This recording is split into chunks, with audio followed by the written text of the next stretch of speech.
On retrouve en direct cet après-midi Louis Draper, résident de la Californie, et Yanni Koukoutis, résident de la Géorgie. Bonjour, merci d'être avec nous.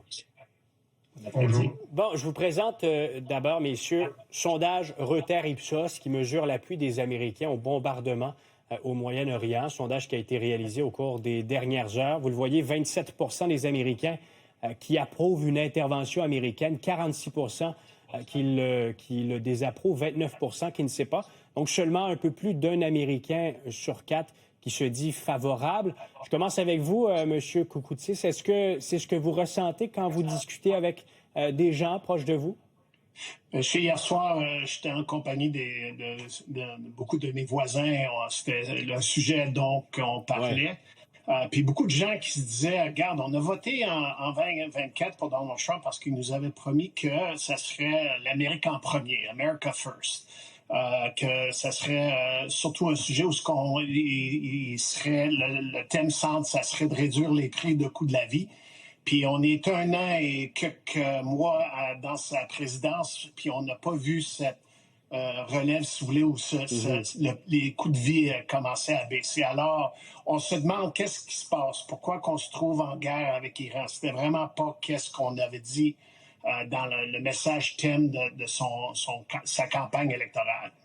Monsieur Draper, avez-vous l'impression que Donald Trump trahit les électeurs, qu'il livre quelque chose qu'il n'a jamais promis? Donald Trump est président pour Donald Trump. Il n'est pas président pour les Américains, c'est clair et net. C'est une autre décision qui a été prise sans consultation avec d'autres pays, avec aucune planification de qu'est-ce qui va se passer dans les prochains mois. C'est l'incompétence incroyable.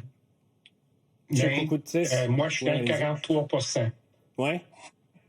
M. Koukoutis, intervention militaire qui visiblement a déjà des conséquences, là, alors que le centre de commandement américain a annoncé la mort de 3 soldats aujourd'hui, 5 qui sont grièvement blessés. Donald Trump a répondu dans une entrevue au cours des toutes dernières minutes, dit c'est des choses qui peuvent arriver dans une guerre. Est-ce que vous avez l'impression justement que ce n'est pas la guerre des Américains?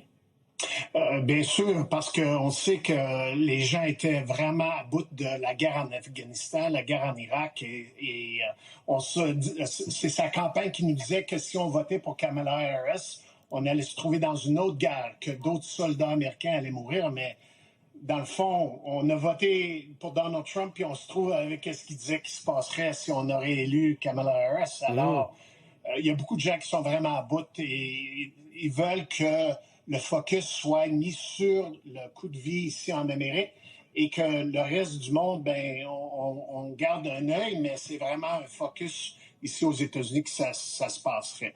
Monsieur Draper, Donald Trump se présente comme le sauveur des Iraniens, dit qu'il souhaite mettre en place, entre autres, les conditions idéales pour que le peuple puisse se révolter contre le régime. Est-ce que vous pensez que derrière tout ça, ce sont les vraies raisons de son intervention? Non. Je pense que son intervention, encore, c'est une distraction de les filiales Epstein. C'est une distraction de ce qui se passe dans l'économie américaine. Les Américains souffrent. Et puis là, il fait ça pour faire une distraction, pour se montrer un homme fort. Ça n'a rien à faire avec les gens du pays. Et puis, moi, je pense que c'est un désastre. On a déjà perdu 3 soldats. On va en perdre d'autres. C'est facile à dire que ça va arriver, qu'on va perdre des soldats, mais allez dire ça aux parents des soldats. Mm-hmm. Monsieur Koukoutis, êtes-vous du même avis? Est-ce que vous croyez également que c'est une diversion avec tous les problèmes que Donald Trump connaît sur la scène politique américaine? Vous parliez du coût de la vie tout à l'heure. Oui. Monsieur Draper évoquait les dossiers Epstein également. Regardez, les 3 soldats, c'est pas les États-Unis qui s'étaient fait attaquer. Alors, ces 3 soldats-là n'étaient pas morts en défendant les États-Unis. C'était une provocation où on est allé en guerre avec l'Iran. Et qu'est-ce qui est un peu comique, c'est si on retourne dans le temps en 2012, pendant la présidence d'Obama, Donald Trump s'est prononcé en disant que Obama allait commencer une guerre avec l'Iran parce que ses sondages faisaient pitié. Hein? On était dans l'élection midterm. Puis c'est comique, maintenant, on se trouve en 2026, puis on sait que les sondages pour Donald Trump ne portent pas faveur que les républicains vont gagner le Sénat et le Congrès américain au mois de novembre. Alors, comme M. Draper dit, est-ce que c'est une tactique pour une déception, changer l'occupation des États-Unis, un focus à part que sur son sondage à lui? Bien, justement, parlons-en parce que M. Draper, les mi-mandats s'en viennent, c'est au mois de novembre prochain. Est-ce que vous pensez que Donald Trump s'affaiblit lui-même avec une nouvelle intervention en Iran?